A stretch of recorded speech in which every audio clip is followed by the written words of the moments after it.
Welcome to அரிஸ்காம் channel. 5 நிமிஷத்தில் இந்த கிரிப்ஸியான முறுமுறுன்னு தோசை இட்லி மாவு இல்லாத சமயத்தில் கண்டிப்பாக ட்ரை பண்ணி பாருங்கள். கண்டிப்பாக உதவியாக இருக்கும்.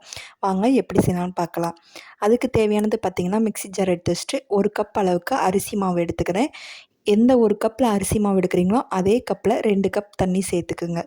இந்த மாதிரி 2 கப் அளவுக்கு தண்ணி சேர்த்துட்டு நல்லா மிக்ஸி ஜாரை டைட் பண்ணி மூடி ஒரு பல்ஸ் மோடில் விட்டு எடுத்துடலாங்க. இந்த அளவுக்கு 2 கப்பு ஊற்றியாச்சு. இப்போ பல்ஸ் மோடு விட்டு எடுத்துடலாம். எடுத்ததுக்கப்புறம் இந்த அளவுக்கு தண்ணி இருக்கும். மறுபடியுமே 1/2 கப் அளவுக்கு மட்டும் தண்ணி சேர்த்துக்குங்க. தண்ணி சேர்த்துட்டு இது ஒரு தனியாக ஒரு பாத்திரத்துக்கு அப்படியே மாற்றிடலாம். மாற்றிட்டு இப்போ பார்த்தீங்கன்னா, இது கூட என்ன இவ்வளோ தண்ணியாக இருக்குது, தோசை வருமானு கண்டிப்பாக நினைக்காதீங்க. கண்டிப்பாக ரொம்ப கிரிப்ஸியாகவே வரும். இதுக்கு தேவையான பொருட்கள் சேர்த்திடலாம். இது பொடியாக கட் பண்ணி வச்சுருக்க பெரிய வெங்காயம், அது கூட 2 குட்டி பச்சை மிளகாய் பொடியாக கட் பண்ணது, கொஞ்சமாக கொத்தமல்லி, கருவேப்பிலை கூட சேர்த்துக்கறலாம். உங்களுக்கு உங்களோட விருப்பம்தான். அது கூட பார்த்திங்கன்னா, மிளகுத்தூள் 1 டேபிள் ஸ்பூன், உப்பு தேவைக்கேற்ப. மிளகாய் வந்து நம்ம உள்ளே இருக்க விதையெல்லாம் எடுத்துட்டு அது கூட அப்படியே 2 3 கிள்ளி போட்டுக்குங்க. அது கூட பார்த்திங்கன்னா இந்த மாதிரி கலந்து விட்டுருங்க. அதுக்கப்புறம் பார்த்திங்கன்னா இந்த மாதிரி தண்ணியாக தான் இருக்கும். நீங்கள் கவலைப்படாதீங்க, தோசை வருமாங்கிறது பயப்படாதீங்க. கண்டிப்பாக கிரிப்ஸியாகவே வரும். இது கூட பார்த்திங்கன்னா 1 டேபிள் ஸ்பூன் வந்து ஜீரகம், 1/2 டேபிள் ஸ்பூன் வந்து மஞ்சத்தூள் சேர்த்துக்கிறலாம்.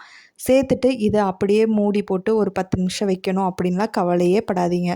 டக்குன்னு உடனே செஞ்சிடலாம். இதை அப்படியே கலந்து விட்டுட்டு அப்படியே ஒரு பக்கத்தில் தோசைக்கல்ல காய வச்சிடலாங்க. தோசைக்கல் எப்பயும் போல் காஞ்சதுக்கப்புறம் நம்ம இப்போ வந்து தோசை ஊற்ற ஆரம்பிச்சிடலாம். தண்ணியாக தான் இருக்கும், கவலைப்படாமல் ஊற்றுங்க. அங்கங்கே கேப்பை ஃபில் பண்ணி விடுங்க.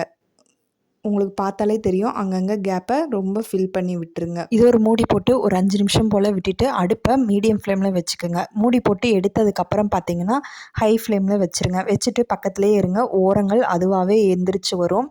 ஓரங்கள் வந்து எந்திரிச்சு வரப்பயே தோசை வந்து ரெடியாகி வந்துருச்சுன்னு அர்த்தம். பாருங்கள் எந்தளவுக்கு ஓரங்கள் வெளியே வந்திருக்குன்னு. அவ்வளோதான், சட்டுன்னு தோசை செஞ்சாச்சு. இட்லி மாவு இல்லாத சமயத்தில் இந்த மாதிரி கிரிப்ஸியான தோசையும் உங்கள் வீட்டில் இருக்க எல்லாத்துக்குமே செஞ்சு கொடுத்து பாருங்கள். பாராட்டு நிச்சயம்.